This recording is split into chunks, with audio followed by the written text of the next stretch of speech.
¿Qué tal? ¿Cómo están? Comenzamos un nuevo punto de encuentro que vamos a dedicar, como cada semana, al sindicato Manos Limpias. En el programa de hoy comenzaremos comentando la situación que tenemos en España después del fallido intento por parte de Pedro Sánchez de tratar de conseguir su investidura para convertirse en presidente del gobierno de España.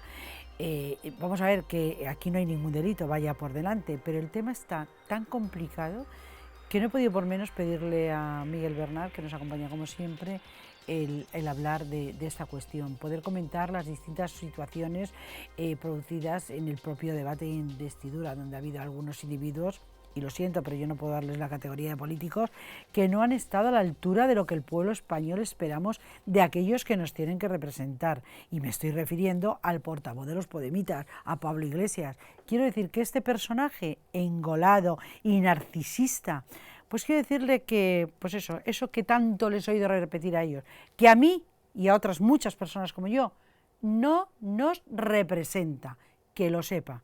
Este individuo no nos representa. Pues hablaremos de esto y también hablaremos de un tema muy importante que es el caso Nos y las declaraciones de la infanta Cristina, que por fin ya se han producido, y de su marido Iñaki Urdangarín, este último, como todos ustedes saben, uno de los principales imputados en este caso. Doña Cristina de Borbón, que por cierto se negó a contestar las preguntas de la letrada de Manos Limpias, Virginia López Negrete, tan solo contestó a las de su abogado, pues ha basado su declaración en que todas sus actuaciones habían sido consultadas por el que fuera su secretario personal, Carlos García Revenga, y con los asesores de Zarzuela, por supuesto. Explicó que ella no había participado en la gestión de la sociedad Aizun, aunque fuera socia de la misma, y que era su marido quien llevaba el control de la empresa. Por su parte, Iñaki Urdangarín, en su declaración, pues ha tratado de exculpar a su mujer, intentando trasladar la responsabilidad a Marco Antonio y Miguel Tejero. Este último es secretario de Instituto ONUS y ambos son cuñados del ex socio de Urdangarín, Diego Torres. También ha incidido en que las cuestiones legales serán consultadas, igual que dice su mujer, con García Revenga, que por cierto, el señor García Revenga acudirá a declarar como testigo el próximo mes de abril. Y por último, si nos diera tiempo, espero que sí, hablaremos del fraude de los cursos de formación, que probablemente sea la estafa más grande conocida en este país a nivel nacional. En Andalucía ha comenzado una comisión de investigación en la que tendrán que declarar 69 personas, de las que 34 son políticos vinculados a los dirigentes socialistas de la Junta. En esta región el fraude podría llegar hasta los 3.000 millones de euros, que se dice en un momento. Y también aprovecharemos para comentar que tanto Griñán como Chávez han sido llamados a declarar, ya no como imputados, porque ya no existe este término, como investigados la próxima semana.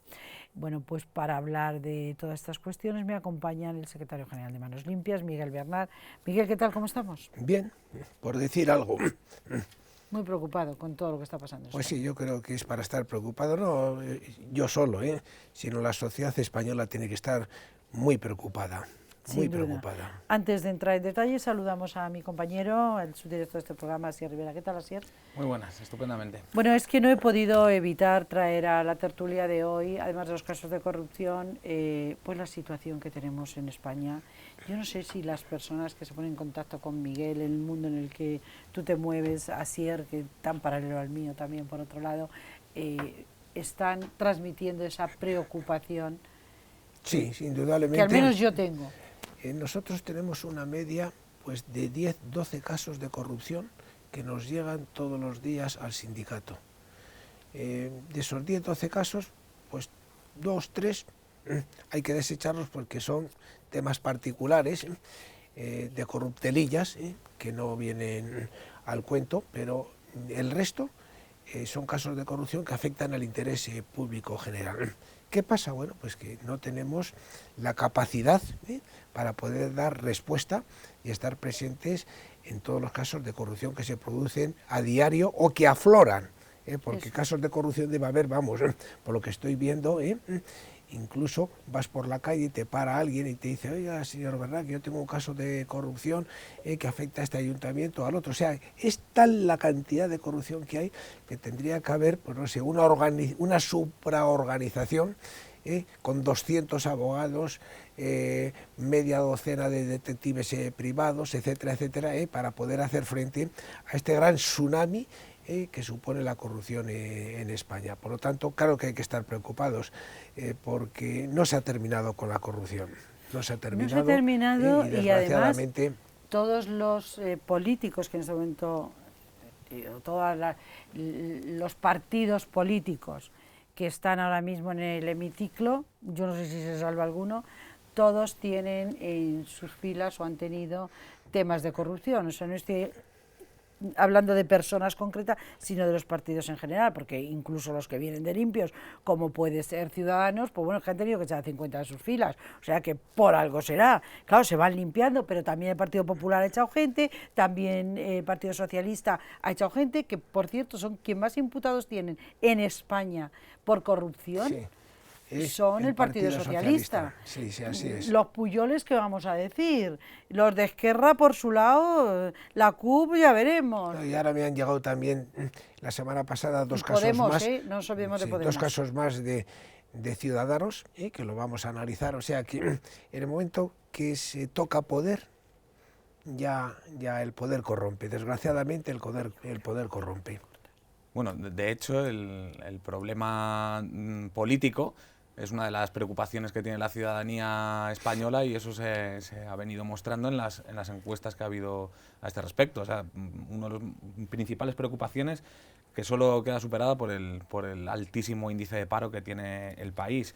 Entonces, ya no es una cuestión casi de partidos emergentes o partidos nuevos que pueden venir con buenas pretensiones y con buenas intenciones, pero es que algo tiene que pasar en cómo está pues construido el sistema para que sea una realidad tan inherente al funcionamiento de la política y de las instituciones públicas en España. Sí, pero yo quería hablar de la situación que se ha producido en la Cámara Baja, en el Congreso de los Diputados, estos días con la fallida investidura de Pedro Sánchez, que no es un delito, pero es un fraude al que hemos sido sometidos todos los españoles, porque bien sabido era que no podía conseguir esto. Yo hubiera ido allí más honrado y hubiera dicho, mire, como esto no se puede, vamos a hacer el paripé los 2 días seguidos, vengo aquí, les digo buenas tardes, ya desbloqueamos y vamos a convocar elecciones. Yo sé por qué tienen tanto miedo, pero a mí lo que me ha parecido vergonzoso ha sido la actuación de algunos de los políticos, como el individuo este Pablo Iglesias. Es que se creía que estaba en el club de la comedia,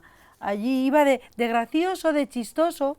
Pero eso no es un fraude, ¿le pagamos para eso? No, para que vaya ahí a reírse y a divertirse a costa de los ciudadanos. Es ignominioso lo que se ha producido en el debate de la investidura. Ya fue vergonzoso que se presentara un candidato a sabiendas de que no iba a ser investido, únicamente propaganda electoral. Y luego, bueno, el comportamiento de algunos diputados, como es el caso de Pablo Iglesias, pues bueno, no puede ser más vergonzoso, con ese beso que le da en un determinado momento a otro diputado nacional. Luego el comportamiento de Tardá también ahí, enfrentándose con el presidente el presidente del Congreso, la falta de autoridad de Pachi López, que no sabe si el reglamento se puede o no aplicar por alusiones, en fin, un espectáculo verdaderamente vergonzoso y bochornoso, pero es lo que tenemos. Hablando en otras lenguas indignos, que no es el español, aunque sean lenguas oficiales de España, pero que yo sepa, la utilización del resto de las lenguas que se hablan en distintos... únicamente se había hecho una excepción en el Senado, no está permitido en el Congreso. Efectivamente, una excepción. ¿Por qué no lo ha parado Pachi López? Bueno, pues porque Pachi López, lo que no me explico es cómo el Partido Popular le da también el visto bueno para que sea presidente del Congreso. Bueno, a ver, aquí hubo... ¿A cambio de qué? Aquí hubo un pacto entre caballeros, contado así, y esto entre caballeros lo decía así Albert Rivera, en el que consensuaron que para evitar que haya tanta connivencia y tanta buen rollito entre el presidente del Congreso y el presidente del gobierno, cualquiera que sea, no iban a ser de la misma formación política. Entonces, como la investidura iba a ser para Mariano Rajoy, que era quien había ganado las elecciones, pues se consensúa que sea Patxi López, el Partido Socialista, por ser el segundo partido más votado, quien ejerza la presidencia del Congreso, porque el presidente del gobierno se preveía que iba a ser Mariano Rajoy. Pero, amigo, las cosas han cambiado, entonces Patxi López no debería estar ahí si se cumple este pacto. Pero Patxi López ya dijo, cuando se lo recordaron, dijo, pues yo no me pienso marchar. Cuando dijeron, se va a presentar Pedro Sánchez, si es investido, usted, según este pacto, no puede ser presidente del Congreso, y dijo, pues yo no me voy a marchar. Pero hay otra cosa peor, es que a la hora de las votaciones, lo lógico, vamos, el sentido común, te hace que el presidente del Congreso de los Diputados, una persona totalmente independiente, vota sí a una formación política, que es increíble. Yo pienso que un presidente del Congreso de los Diputados tendría que ser como un juez que no se tiene que decantar ni por unos ni por otros, claro. Y vota sí al partido del cual pertenece. En fin, esto es todo un verdadero desastre. Aquí hay que cambiar muchas cosas en el sistema, el Senado, el Congreso de los Diputados, las formaciones políticas, la ley electoral en su conjunto, el Consejo General del Poder Judicial, todos los órganos fiscalizadores. En fin, esto verdaderamente es lamentable, tal como está en estos momentos el país, y esto quiere decir que hay una gran quiebra del régimen del 78, pero no hay que modificarlo como pretenden Podemos y sus adláteres, poco menos que con un golpe de Estado. Y sí, poco menos. Poco menos, hay que hacer las cosas bien hechas, y no de esta manera una reforma express de la Constitución. ¿Pero a quién queréis engañar? Una reforma express de la Constitución es imposible.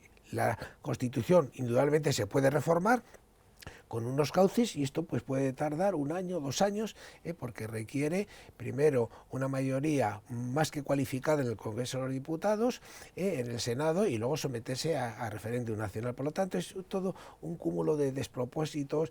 El pacto de investidura entre Pedro Sánchez y Albert Rivera, el Pedro Sánchez, Rivera, hablando del contrato único, que lo ponen como una bandera, luego ya no existe contrato único, se doblega. Diputaciones sí, diputaciones no lo ponemos. En fin, todo un verdadero desastre, y piensan que han engañado a la ciudadanía. Yo creo que la ciudadanía, bueno, puede pasar de muchas cosas, pero se ha dado cuenta de que este paripé pone una vez más en evidencia que tenemos unos políticos que no nos merecemos, y por lo tanto no me extraña nada que en estas próximas elecciones previsibles pues el número de abstenciones vuelva a crecer en comparación a otros procesos electorales. Pues probablemente, pero a mí me gustaría ir a unas nuevas elecciones.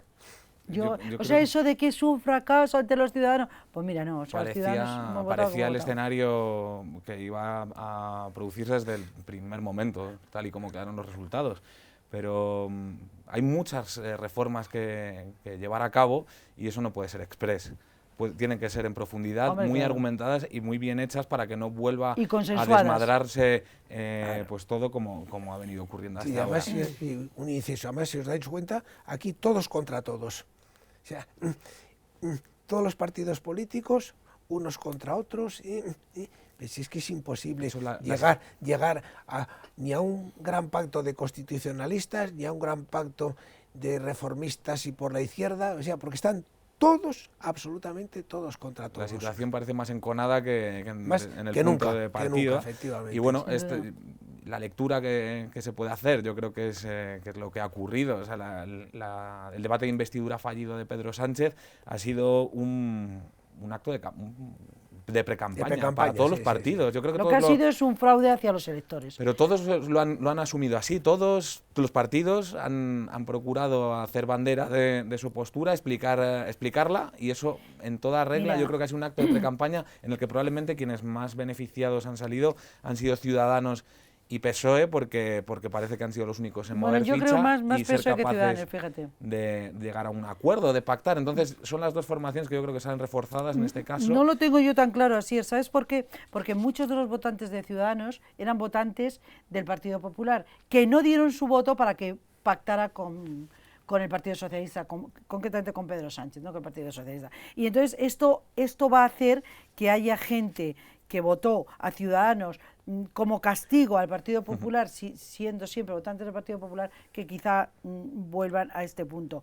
Pero a mí lo que me gustaría, si yo tuviera capacidad, si yo le pudiera decir al rey, si el rey no estuviera bien, y yo pudiera decir, señor, ¿es posible que no nombre usted ya, no encargue a nadie el tratar de formar gobierno? Vamos a llegar hasta el día 3 de mayo y convoque usted unas nuevas elecciones y que se acabe con esto, porque el precio para poder llegar a acuerdos es tan alto como la independencia de algunos de los catalanes concretamente. Si Rajoy ahora mismo se pone a negociar y les dice a los catalanes que les va a dejar hacer el referéndum, apoyar a Rajoy, que va a estar solo Rajoy, ni mucho menos, aquí no hay nadie solo. El tema está en si aceptas o no el órdago de los independentistas, tanto PNV, las mareas, como sobre todo y por encima de todo los catalanes. Entonces yo, de verdad, si el rey me estuviera viendo, ojalá, señor, por favor, no mande usted intentar formar gobierno a nadie y mande usted que se convoque unas nuevas elecciones cuando los plazos lo Coincido plenamente en ese análisis. Claro, aquí en otros países, como el caso alemán, ¿no? Lo natural hubiese sido que los partidos con mejor resultado hubiesen llegado a un acuerdo y que lo hubiesen sabido vender cada uno a su electorado con las posturas ganadas en ese diálogo. Pero bueno, aquí es una situación especial en la que, bueno, secularmente han estado enfrentadas estas dos opciones, ¿no? PP y PSOE. Claro. Pero bueno, por eso digo que Ciudadanos puede ser el péndulo, pero no solo para ejercer un contrapeso al PP, que era la imagen que ya tenía ganada de antemano, sino que ahora puede ganar ampliar esa imagen a ser el contrapunto del PSOE no lo tengo yo tan claro. Creo que hay muchas personas defraudadas con esta postura. Esto de ir de la mano, en fin, hasta comprar los donuts con Pedro Sánchez, creo que no le va a beneficiar. Pero bueno, lo iremos viendo. Ya les contaré si Su Majestad el Rey nos ha visto y nos ha dicho algo. Quería comentar, Miguel, el tema de la declaración, el caso Nos y la declaración, por fin ha declarado la infanta. Y esto, por fin no ha declarado la infanta. La infanta se ha sentado allí para declarar. Para hacer el paripé de unas preguntas a la carta que ya tenía pero preparadas. Esto lo permite la ley, ¿eh? Ya, lo permite la ley. Una persona cuando está imputada puede acogerse a no declarar. A no declarar, en este caso. Y a no contestar en este caso tenían preparadas las preguntas y las respuestas los abogados de la infanta, unas preguntas a la carta y unas respuestas a la carta, pero claro, en cualquier procedimiento el tribunal no valora suficientemente las preguntas que hacen los abogados a sus clientes, pues porque se sabe que son preguntas para hacerles quedar bien y tratar de desimputarle. Yo creo que hubiera sido muy bueno que la infanta, como hizo Ignacio Urdangarín, que contestó a bastantes preguntas de la letrada de Manos Limpias, hasta que en un determinado momento se vio acorralado y dijo, ya no contesto más porque me está poniendo en evidencia las respuestas a las preguntas que me formula la letrada de Manos Limpias. Pero en el caso de la infanta, yo, como imputado, como investigado, no tendría la más mínima, llamémosle, fuerza y contestaría a las preguntas de aquel, si es fiscal, que no formuló ninguna pregunta, la abogacía del Estado tampoco formuló ninguna pregunta, pero pienso que haber contestado a las preguntas de la acusación popular para desmontar esas preguntas. ¿Por qué no lo hizo? Porque sabía que no tenía argumentos para ir en contra y justificar las preguntas que hacía la letrada de Manos Limpias. Yo creo que las cosas siguen estando en el mismo sitio que estaban antes de la declaración de la infanta, y aquí la clave ya va a ser la declaración el próximo día 9 de Miguel Tejero, secretario del Instituto Nus, donde nosotros transformamos por razones de estrategia procesal de imputado a testigo. Testigo tiene la obligación de declarar la verdad, y yo creo que se va a fortalecer, que en el interrogatorio de Miguel Tejero se va a fortalecer los delitos imputados a Ignacio Urdangarín, a Diego Torres, a la mujer de Diego Torres, y también, indudablemente, se va a fortalecer los dos delitos por los que se está imputada la infanta Cristina de Borbón. Esa va a ser ya la clave para dejar perfectamente claro la participación directa, no como una simple ama de casa que yo no sabía nada, que yo solamente llevaba a los niños al colegio y luego dedicaba unas horas a la Fundación La Caixa, echar balones fuera, como los ha echado también Ignacio Urdangarín, implicando prácticamente que a toda la Casa Real, porque ha implicado al conde de Fontao, que era el asesor jurídico del rey, ha implicado a Carlos García Revenga, que era el administrador de las infantas, ha implicado a los dos asesores fiscales de Casa Real. Entonces, ¿qué quiere decir? Que poco menos que había una organización, entre comillas, criminal, que estaban todos de acuerdo, y dándole al final el visto bueno, Su Majestad, el anterior rey de España, que quedó claramente demostrado en el interrogatorio a Jaume Matas, que le había hecho una llamada el rey, don Juan Carlos, a Jaume Matas, interesándose por un tema del gobierno balear. Por lo tanto, porque ¿qué el quiere rey decir? ya me dijo, oye, ¿cómo va el tema de mi yerno? Que me ha dicho que os había hecho una propuesta. Y había reuniones en Maribén. Por lo tanto,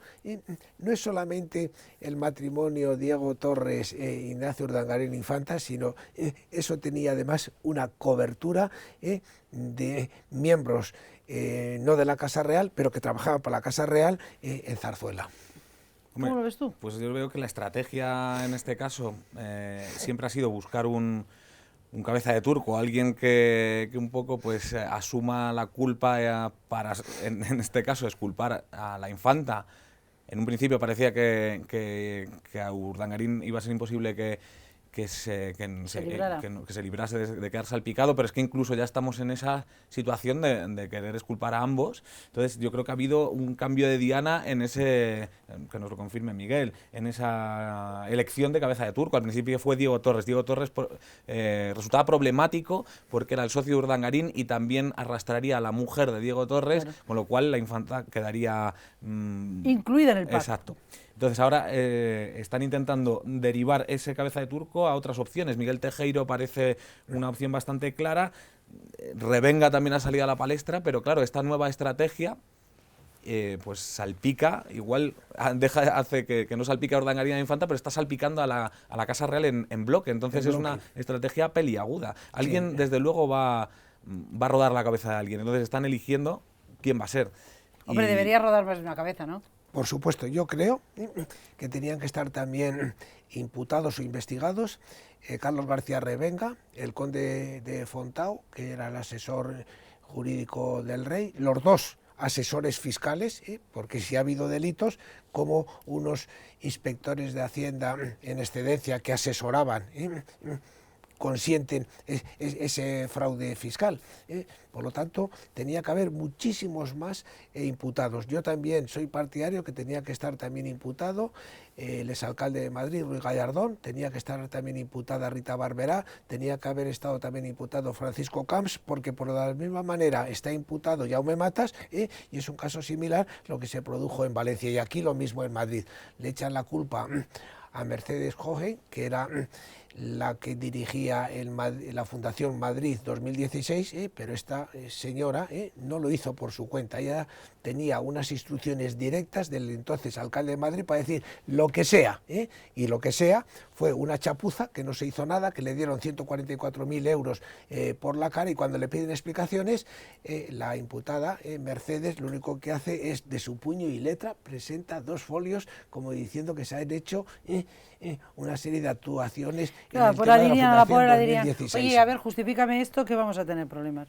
En fin, hoy no tenemos tiempo para nada más. Miguel, me hubiera gustado hablar del tema de, pero como esto va para largo, el tema de los cursos de formación, que esto es una estafa a nivel nacional. La mayor estafa habida y por haber de toda la historia de España. Solamente en Andalucía el fraude supera los 3.000 millones de euros.